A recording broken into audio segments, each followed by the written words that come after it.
Señora presidenta, muchas gracias. He seguido atentamente el debate y la intervención de los diputados acusadores y del señor abogado defensor. Y yo estimo, señora presidenta, que no estamos aquí juzgando las políticas públicas del gobierno. No estamos aquí fiscalizando los actos de gobierno. Aquí está en juego la herramienta más grave que puede tener la institucionalidad democrática plasmada en nuestra Constitución, en el sentido de destituir al jefe del Estado. De eso estamos hablando y de eso se trata lo que hemos vivido hoy día y lo que se vivió en la Cámara hace unos días atrás. Porque de lo que se trata es que el presidente de la República de Chile hace uso de un presidencialismo exacerbado como nunca probablemente lo hemos tenido en la historia de Chile. Es probable que cuando se funda la República en la Constitución del 33 con Diego Portales, se hace un Estado muy centralizado, muy potente, muy fuerte, y en la Constitución del 80 se vuelve de nuevo a ese presidencialismo que no tiene vías de escape cuando se producen crisis muy graves en nuestro país.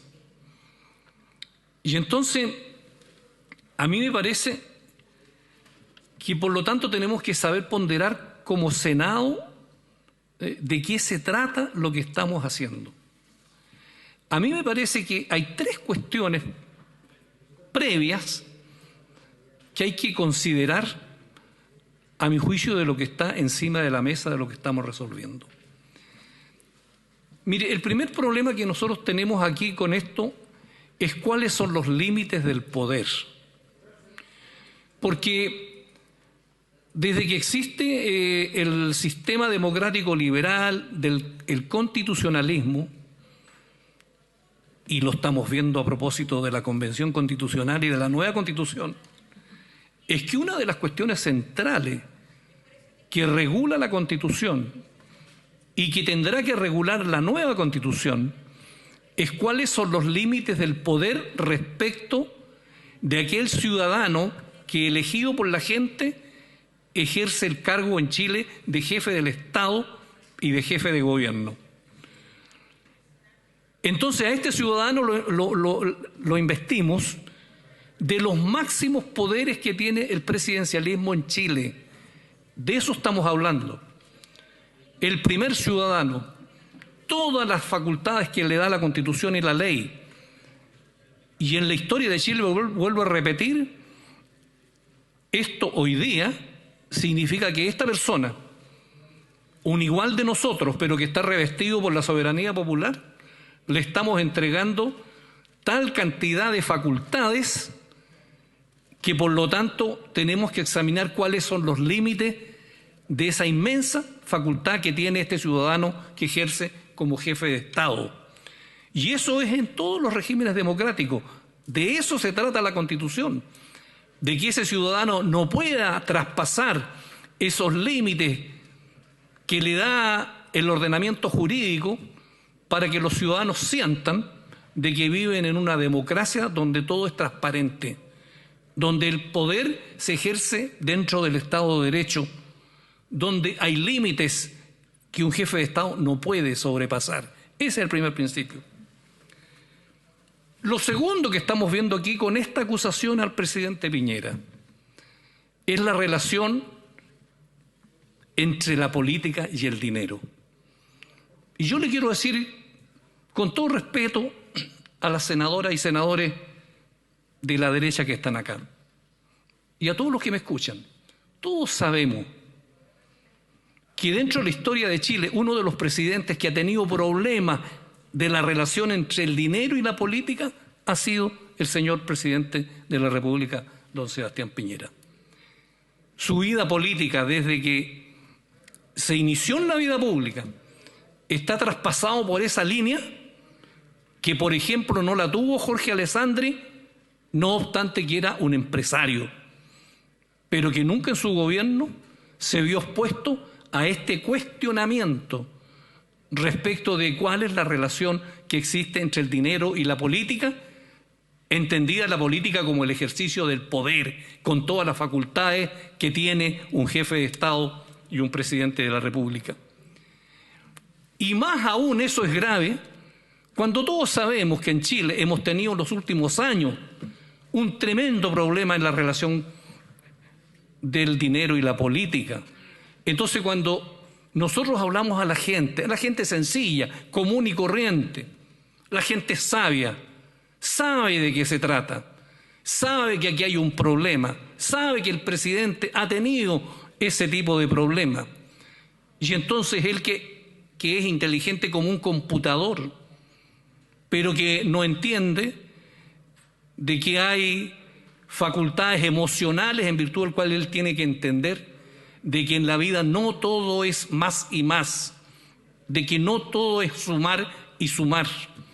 En la vida tiene que comprender de que cuando él tiene el honor de ser jefe de Estado y presidente de la República, hay una línea que es necesario respetar. Eso es lo que está detrás de lo que hoy día nosotros estamos discutiendo aquí en este Senado y que proviene de la Cámara. Pero además hay un tercer principio, que resulta que él es jefe de Estado. ¿Y qué significa ser jefe de Estado en contraposición a un jefe de gobierno? El jefe de Estado representa la continuidad histórica de una nación, representa el etos cultural en virtud de la cual él contribuye a la unidad territorial, cultural y de todos los habitantes que conforman ese Estado y ese país. Pero si podemos nosotros ver ejemplos en el mundo muy paradigmáticos, ¿por qué sociedades tan avanzadas desde todo punto de vista, como por ejemplo la sociedad del Reino Unido, hace 1000 años que tiene un rey o una reina, por qué una sociedad tan avanzada se permite hoy día tener una jefa de Estado producto de la herencia y no de la soberanía popular? Porque ella representa la continuidad del Reino Unido desde los tiempos de Guillermo el Normando, que fue el creador en el fondo del Estado de Gran Bretaña, del Reino Unido, y se ha mantenido ahí. Japón, que es una sociedad altamente industrializada, tiene un jefe de Estado que es un emperador que viene como hace 3000 años. El jefe de Estado en Chile representa, en consecuencia, ese sentido en que los chilenos nos sentimos unidos, conformando una sola nación y desde el punto de vista mío, conformando muchas naciones que este país no ha querido reconocer. Pero ese es otro debate, es otra instancia. Por eso que es tan importante la línea fina del comportamiento, no solo de las acciones, sino que la forma de mirar la vida que tiene que tener un presidente. Por eso que el presidente está expuesto a esto que estamos viendo hoy día, de que se le esté acusando para destituirlo, una cosa gravísima. Ahora, nosotros como senadores, ¿cómo ponderamos los hechos? Digamos claramente cómo son las cosas. Esta acusación tiene dos instancias. Una instancia que es en la Cámara de Diputados y esta instancia que es el Senado. En la Cámara de Diputados es donde se plantea la cuestión controvertida y quedan establecidos los hechos, los aspectos jurídicos. Es ahí donde se plasma un conjunto de elementos de juicio que conforman lo que podríamos llamar el mérito del proceso. Y la Cámara estimó, de acuerdo a sus facultades, que había mérito para acusar al presidente de la República. ¿Qué es lo que tenemos que hacer nosotros? Cuando la Cámara aprueba esta acusación y envía los antecedentes al Senado, quedan a disposición de los senadores esos elementos de juicio públicos, transparentes, y uno como senador perfectamente puede desde ya estudiarlos, ponderarlos, formarse un juicio respecto de eso. Esta instancia no va a cambiar lo que se dijo en la Cámara de Diputados. No tiene facultad para alterar los hechos ni las pruebas. A lo mejor se podrá interpretar de otra manera el derecho. Puede ser. Pero los senadores estamos en condiciones de tomar una decisión cuando la Cámara oficialmente nos envía los antecedentes para acá. Porque nosotros actuamos como jurado. ¿Y qué significa que actuemos como jurado?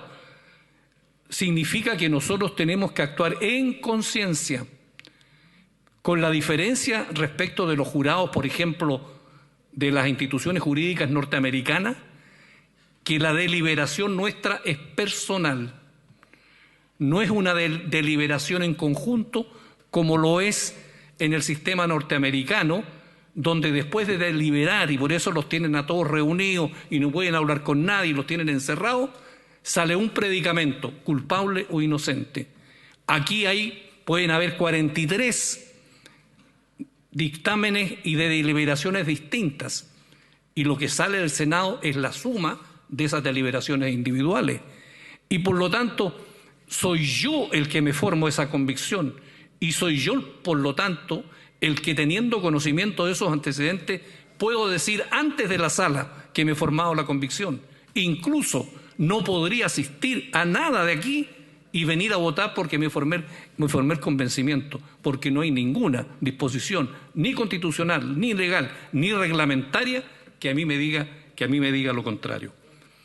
Yo, señora presidenta, respecto del primer capítulo, yo creo que es verdad, tal como aquí se dijo, y se ha señalado que en el primer mandato del presidente hay 6 meses después para acusarlo.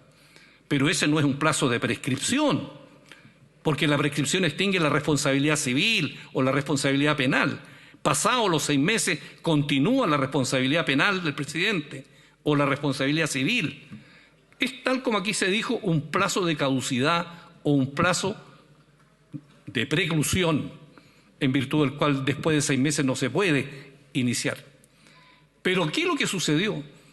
Sucedió que en ese tiempo el presidente, a mi juicio, cometió una imprudencia al firmar un contrato con su familia, con sus amigos, donde le colocó una condición que al volver a ser jefe de Estado, esa condición sigue latente, porque el presidente sigue teniendo las facultades de poder influir en los negocios de un contrato que él en su momento firmó, y en consecuencia sigue con esa posibilidad de estar latente frente a ese proyecto respecto de tomar una decisión que está en contraposición entre los intereses que tiene que tener como jefe de Estado y la debida transparencia y el principio de probidad que tiene que tener un jefe de Estado y todo funcionario público, de separar tajantemente las facultades que pueda tener y los intereses económicos que puedan estar rondando su entorno, su ego, su familia, sus amigos,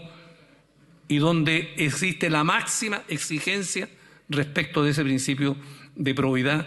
Y por lo tanto aquí hubo claramente, a mi juicio, una imprudencia del señor presidente de la República de no saber distinguir adecuadamente cuál es la diferencia entre ser el jefe de Estado, que significa el sentido de la nación, y confundirlo con el sistema de bajo nivel que significan los negocios en esta vida.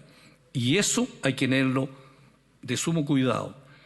Yo, señora presidenta, estoy terminando y por lo tanto le pido solamente 1 minuto más, pero estoy terminando.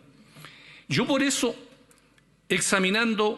leyéndome la acusación, leyendo detenidamente la defensa, habiendo escuchado este debate, yo me he formado la convicción respecto del primer capítulo de que efectivamente, y lamentablemente digo por la historia de Chile y por la historia que vivimos, el señor presidente como jefe de Estado ha infringido, digamos, la normativa constitucional respecto de resguardar el honor de la nación, cuando esto ha sido un problema no doméstico, sino que un problema que se ha ventilado en todos los principales medios de comunicación en el mundo. Y por lo tanto, ese primer capítulo lo voto favorablemente. Sin embargo, respecto del segundo capítulo, yo creo que hay una cuestión diferente porque el artículo 32, número 15, le confiere al presidente de la República una facultad especial y no existen otros mecanismos que puedan interferir y neutralizar la responsabilidad que tiene el jefe de Estado de conducir las relaciones exteriores del país. Y no puedo hacer, digamos, una relación jurídica en conciencia respecto del uso de esa facultad como jefe de Estado y las políticas públicas ambientales con las cuales yo puedo estar absolutamente en desacuerdo con lo que podría haber hecho el presidente de la República y tengo derecho a criticarlo y no estar de acuerdo. Pero a mi juicio eso no me da pie para pensar yo que yo pudiera cercenar la facultad exclusiva que tiene que tener este jefe de Estado y todo jefe de Estado para conducir las relaciones internacionales del país, porque esa es la arquitectura jurídica y política que tenemos y que se ha usado permanentemente bien en general en la historia de nuestro país. Por lo tanto, me parece a mí que en el segundo capítulo no me he logrado formarme esa convicción necesaria en conciencia, actuando como jurado, y por lo tanto en el segundo capítulo, señora presidenta, voto en contra.